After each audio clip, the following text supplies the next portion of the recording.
Assalamualaikum warahmatullahi wabarakatuh. Bismillah, alhamdulillah, wala hawla wala quwwata illa billah. Wassalatu wassalamu ala rasulillah wa ala alihi wa sahbihi wa mawalah. Selamat datang kembali di channel Once Official. Teman-teman dimanapun berada, semoga kita selalu dalam keadaan sehat walafiat dan tidak kurang suatu apapun, dan semoga kita juga selalu dalam lindungan Allah Subhanahu wa taala. Oke teman-teman, pada kesempatan kali ini saya akan mereaction kembali.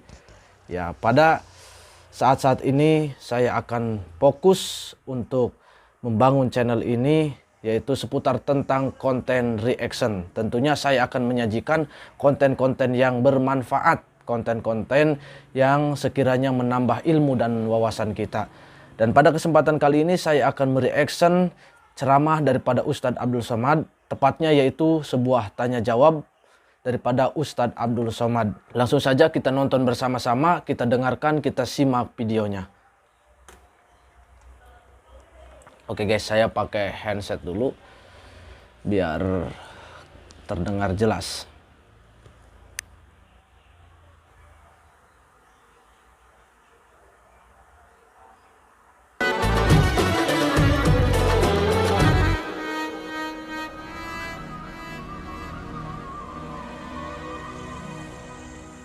Ustadz, saya ingin tanya, apa hukumnya jika seorang sudah bercerai masih berdua-duaan dalam kamar? Oke, ya. Sudah bercerai tapi masih berdua-duaan di dalam kamar. Ketawa jamaah dengernya guys. Laki-laki menjatuhkan tolak kepada perempuan, aku cerai engkau talak satu. Maka dia masih satu rumah selama iddah 3 bulan. Nah, oke guys. Tapi tidak sekamar. Jadi seperti itu guys. Pindah ke kamar. Ku talak engkau talak satu. Kau pergi kamar sana, aku kamar sana. Pas malam tuh hujan. Aduh. Tinggal ketuk aja. I beg to you my dear. Wis. Keren. Tapi ingat, sudah terhitung talak Satu.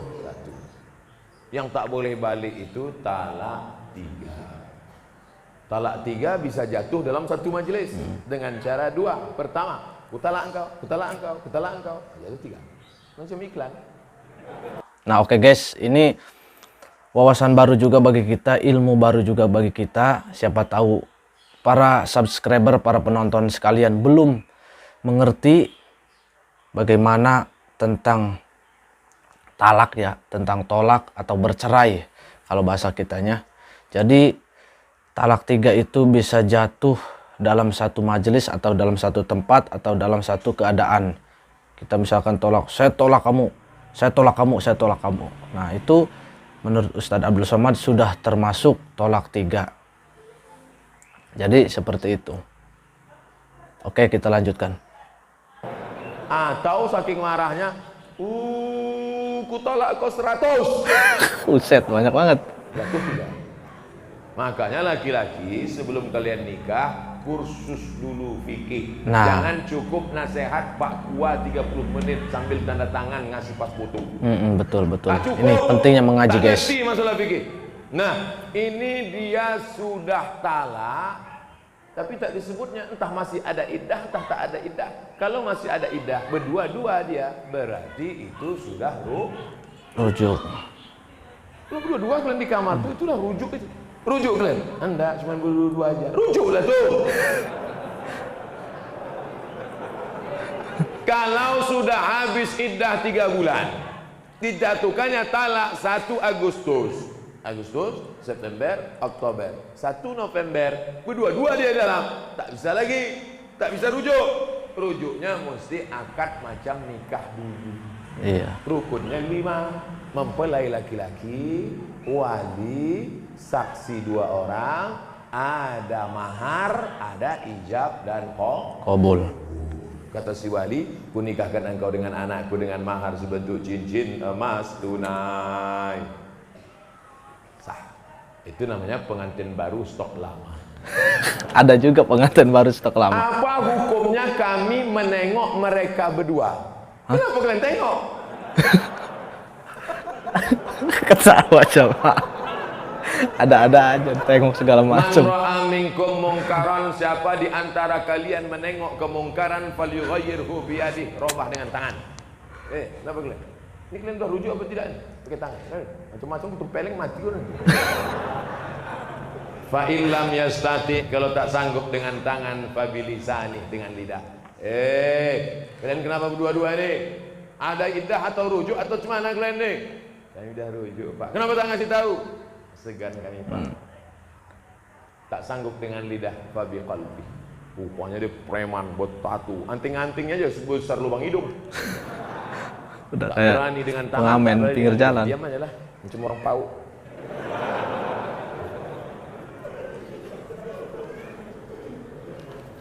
Pak Ustadz yang kami cintai, so sweet. Saya punya teman seorang peruqyah. Peruqyah itu artinya ustadz yang bisa ruqyah. Jangan ke dukun. Kalau ini diganggu jin, diganggu setan, jangan ke dukun, tapi pergi ke... Nah ini guys, masalah peruqyah. Peruqyah ini sekarang banyak sekali guys. Jadi kemarin juga saya sempat mengupload video Gus Samsudin dengan Marcel Radipal atau yang biasa kita kenal pesulap merah.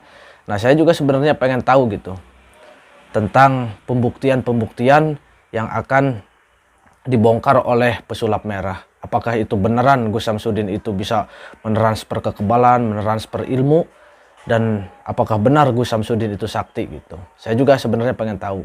Dan saya juga kadang agak ragu gitu dengan kesaktian-kesaktian yang dimiliki oleh ya seperti Gus Samsudin gitu. Karena saya juga pernah merasakan tertipu gitu. Pernah merasakan sebenarnya itu banyak sekali omong kosong gitu.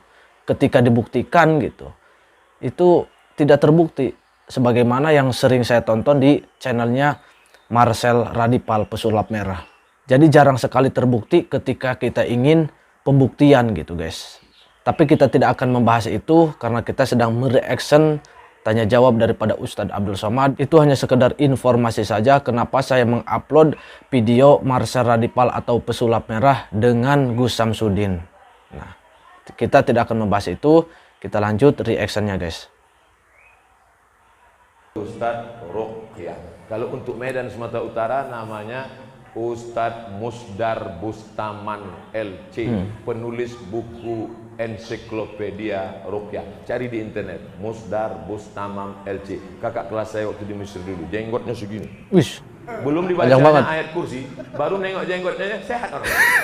udah takut duluan setannya. Tak percaya, coba jumpain. Tapi saya menengok dia jarang sholat. Waduh, berarti dukun. dukun. Apalagi sholat berjamaah. Apakah setiap bacaan yang dibacanya mendapat keberkahan Pak Ustadz? Maka casingnya ruqyah, tapi isinya berkawan dengan jin. Idza ra'aitar rajul, ini kata ulama tasawuf. Idza ra'aitar rajul, kalau kau tengok ada orang yatiru fil hawa, bisa terbang di atas awan, yamsi alal ma, berjalan di atas air, terbang di atas awan, berjalan di atas air, jangan kau sangka dia wali Allah, tapi tengok bagaimana dia melaksanakan perintah Allah. Tak solat, wali setan. Solat-solat sikit, wali murid.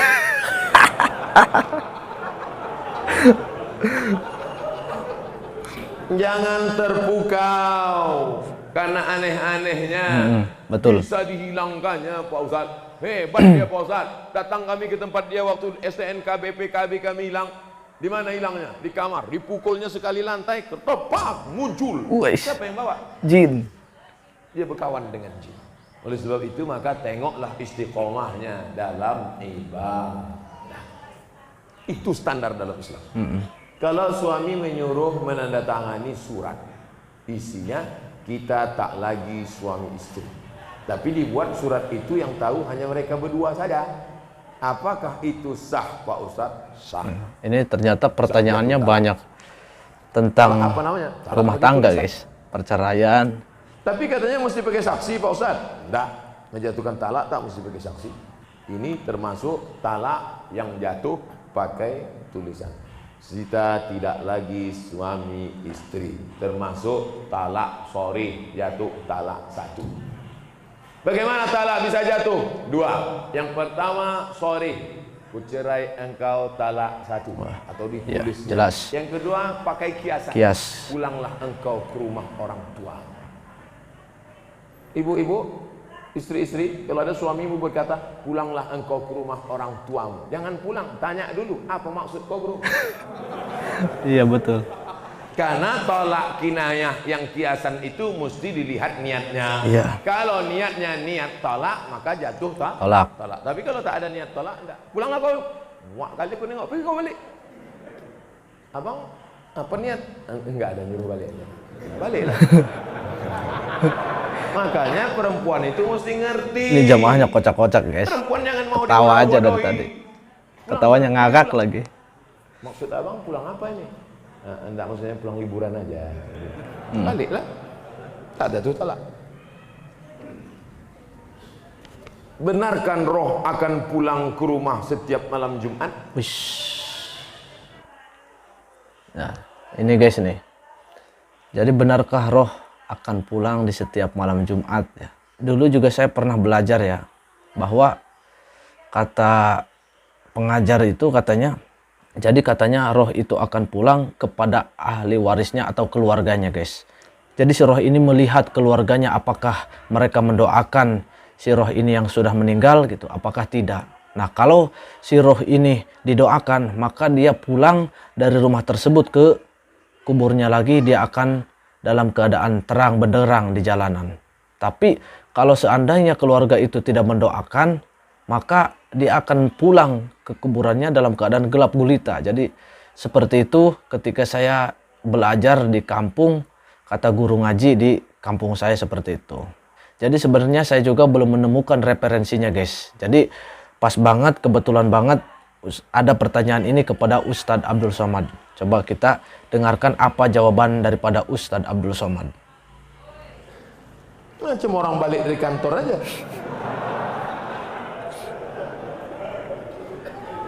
Roh itu tempatnya 3. Buka judul kitabnya Roh. Nama penulisnya Ibnu Qayyim Al-Jauziyah.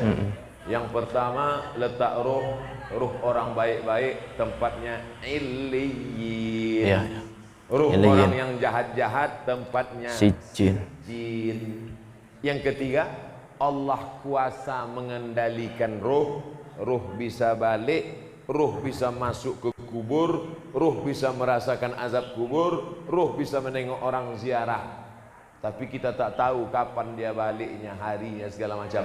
Kalau ada yang mengatakan roh balik hari Jumat, bukan hadis Nabi, tapi pendapat ulama. Oh ya, berarti ada pendapat ulama yang seperti itu guys. Pendapat yang kuat bahwa roh itu 3. Pertama, ditempatkan di Illiyin. Yang kedua, yang jahat-jahat di Sijjin. Yang ketiga, ada saatnya Allah Maha Kuasa menempatkan dia di mana. Seandainya nanti tiba-tiba waktu Abdul Somad meninggal, ada jamaah masjid Al-Muslimin kerasukan. Dipanggillah Ustadz Musdar Rukyah. Allahu la ilaha qayyum la ta'udhu sinatu wa la naum. Aku Abdul Somad. Wish. Betul kau nih, kata Ustadz Musdar. Kita sama-sama di Mesir dulu. Betul, jangan tanya lagi. Kalau memang betul pernah ceramah dulu di Masjid Al-Muslimin. Pernah. Hari apa tuh? Hari Senin malam Selasa tanggal 26 malam 27. Dia, maka itu bukan ruh Abdul Somad, tapi jin Qorin. Iya, jin Qorin. Karena setiap kita yang lahir ini ada jin pendamping yang ikut waktu kita lahir. Jin saya ikut nih. Maka ketika saya mati, dia tak mati, dia hidup. Dia tahu kemana jadwal-jadwal saya. Bisa ditirunya suara saya. Kalau memang betul kau Ustaz Somad, coba ceramah. Assalamualaikum. Dia nih, bukan. Itu bukan roh, karena roh tak bisa dipanggil. Iya. Kalau bisalah roh dipanggil, maka bisalah dipanggil roh Nabi Muhammad SAW untuk ditanya mana hadis sahih, mana hadis dhaif, mana hadis palsu. Iya betul ya. Iya betul. Oleh sebab itu maka, Nah, jadi jelas sekali ya penjelasan masalah ruh yang disampaikan oleh Ustadz Abdul Somad. Jadi banyak sekali ya paranormal atau katanya Ustadz ahli hikmah, dia berkata bisa memanggil ruh seseorang yang sudah meninggal. Tapi yang kita dengar, yang disampaikan oleh Ustadz Abdul Somad tidak seperti itu. Ruh yang sudah meninggal tidak bisa dipanggil. Ya karena alamnya sudah beda guys. Dia sudah ada di alam barzah, yaitu alam pemisah antara dunia dengan akhirat. Mana mungkin bisa dipanggil. Adapun itu yang datang ketika dipanggil, itu bukan ruh yang asli, tetapi itu adalah jin korin. Sebagaimana yang disampaikan oleh Ustadz Abdul Somad. Jadi hati-hati dengan peruqyah, dengan paranormal, dengan para ustadz yang katanya mengaku ahli hikmah, tapi dia katanya bisa memanggil ruh yang sudah meninggal. Jangan didengar, itu perkataannya dusta karena ruh tidak akan bisa dipanggil. Adapun itu yang datang ketika dipanggil itu adalah jin korin. Jangan mudah dengan nanti datang penipu-penipu tuh kan yang jelas mengaku kan? bisa memanggil roh si fulan, emang jelangkung. Nah, jelas sekali kan? Gelang datang tak diundang balik. Oleh Ustadz Abdul Somad disampaikan. Yang ketawa berarti udah tua. Anak-anak sekarang mana dia tahu? Dulu kamu zaman-zaman porkas. Porkas apa porkas nih? Tahu juga Ustadz. Enggak, saya tak pernah manggil. Ustadz, sebenarnya berapa kali Nabi Muhammad haji dan umrah? Nah, penting juga guys.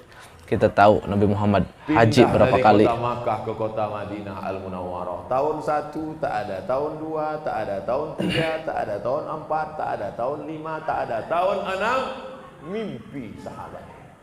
Pas paginya, ya Rasulullah, ya malam tadi aku mimpi. Apa mimpimu? Malam tadi aku mimpi kita melihat Nabi bercerita, sahabat pun meyakini. Malam tadi aku mimpi melihat kita tawaf, sa'i dan tahallul. Berarti itu wahyu dari Allah Subhanahu wa taala. Maka kalau begitu mari kita ke Makkah. Mereka pun ramai-ramai menuju Makkah untuk melaksanakan umrah. Tapi sampai di Hudaybiyah, Hudaybiyah ini 22 km sebelum masuk Makkah, dihadang oleh kafir Quraisy, tak jadi masuk. Aduh, brengsek ini si kafir Quraisy. Itu umrah tak terlaksana, diqadha tahun ke-7. Maka Nabi umrah 4 kali.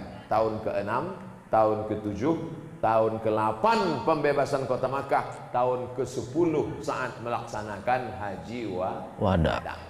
Umrah 4 kali, haji 1 kali. Jadi Bapak Ibu yang mau melaksanakan umrah tahun 2020, kita berangkat bulan Januari, umrah akbar bersama Ustaz Somad, bersama Travel Grand Safa Nauli. Kok ke situ pula perginya Pak Ustaz? Entah, itu yang ditanyanya tadi. Keceplosan was, malah promosi. Tak pernah pergi tiap bulan, enggak. Sekali, bulan Januari saja. Kenapa Ustaz pilih bulan Januari? Dingin, saya tak tahan panas. Panas menggelutar jantung. Haji Pak Ustaz, haji Nabi sekali aja. Bapak Ibu yang sudah haji jangan pergi haji lagi. Berapa biaya pergi haji ONH plus? 100 juta. Bagus buatkan kelas untuk anak yatim. Assalamualaikum. Waalaikumsalam. Ini kenapa anak yatim banyak betul di panti ini? Tak ada kelas Pak Haji. Berapa biaya buat kelas 1? 100 juta. Buatkan. Duitnya Pak Haji, nanti kita cari. Kasihlah duit itu. 1 kelas 100 juta. Itulah yang akan menolong di hadapan Allah SWT. Bolak-balik pergi ke Makkah. Haji tiap-tiap tahun. Ini tolong anak fakir miskin celananya koyak tak bisa membayar uang sekolah.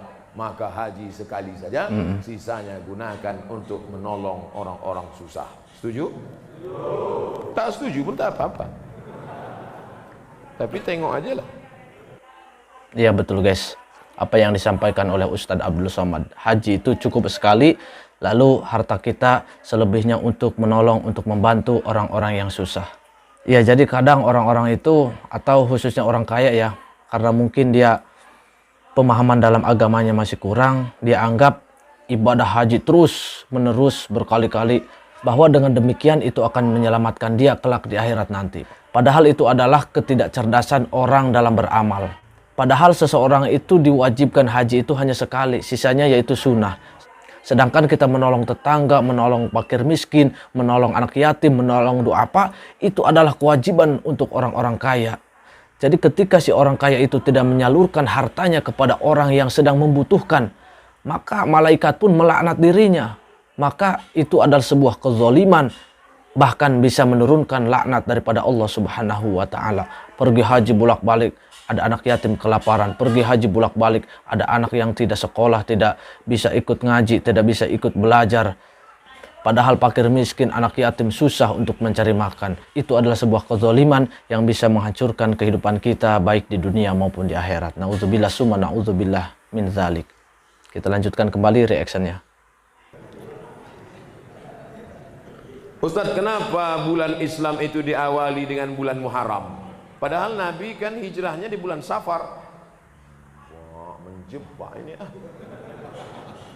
Pas banget guys pertanyaannya, karena sebentar lagi kita akan memasuki tahun baru Hijriah, yaitu 1 Muharram.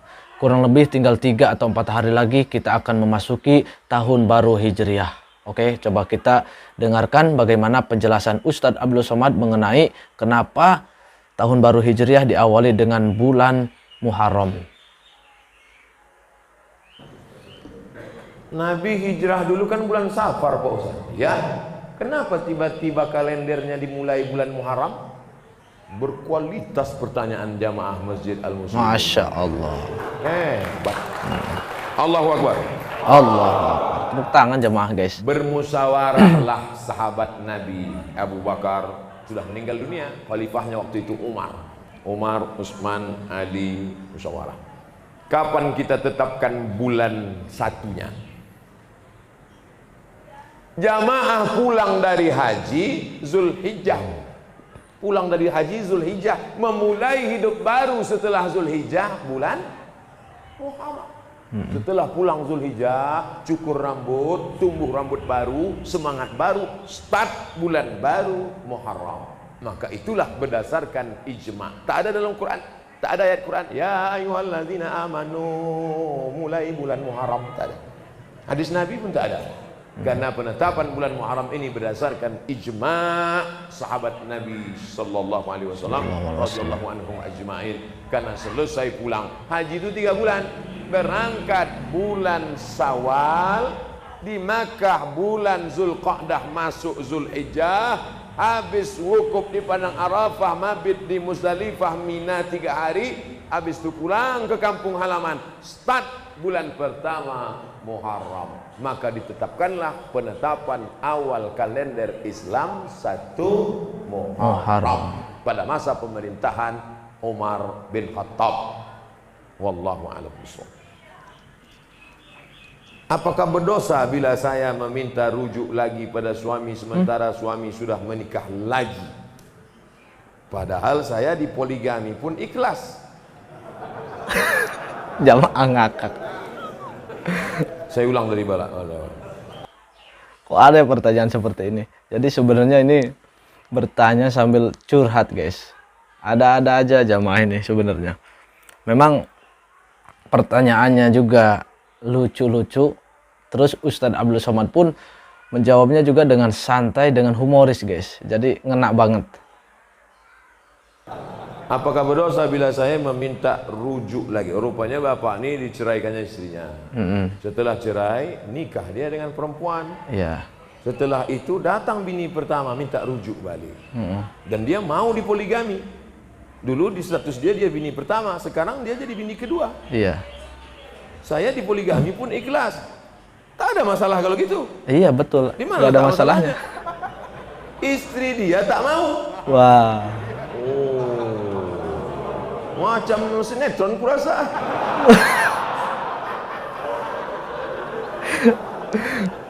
Istri dia tak mau dipoligami. Bagaimana menurut Ustadz? Apakah tindakan saya berdosa? Tindakan ibu tidak berdosa, karena ibu bukan pelakor mengganggu laki orang. Iya. Tergantung bapak nih, gentleman tak dia? Kalau dia bersikap, kata dia, kau balik, yang ini tetap. Tapi kalau dia takut, termasuk anggota istri, ikatan suami takut istri, maka tak jadilah.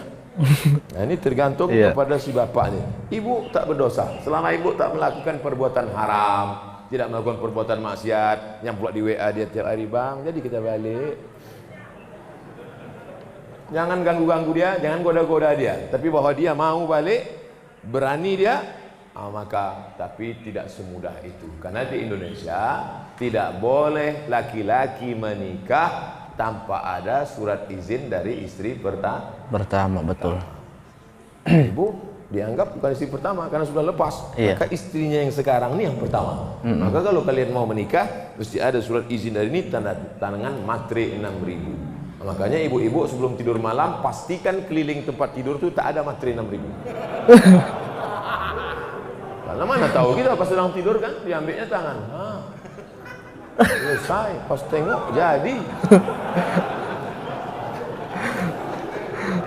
Hati-hati aja, bukan saya nakut-nakuti. Dalam keluarga ada anak laki-laki yang... Nah itu guys, tanya jawab yang disampaikan oleh Ustadz Abdul Somad. Bagi saya sangat jelas sekali apa yang disampaikan oleh Ustadz Abdul Somad. Dan Ustadz Abdul Somad ini membawakannya dengan santai dan penuh humoris. Dan kita sebagai penontonnya, khususnya saya yang bereaction, sangat senang sekali dengan penyampaian daripada Ustadz Abdul Somad. Penuh ilmu dan penuh humoris dan mudah sekali untuk kita terima. Demikian reaction kali ini. Bila mana ada kata-kata yang kurang berkenan, saya mohon maaf. Wassalamualaikum warahmatullahi wabarakatuh.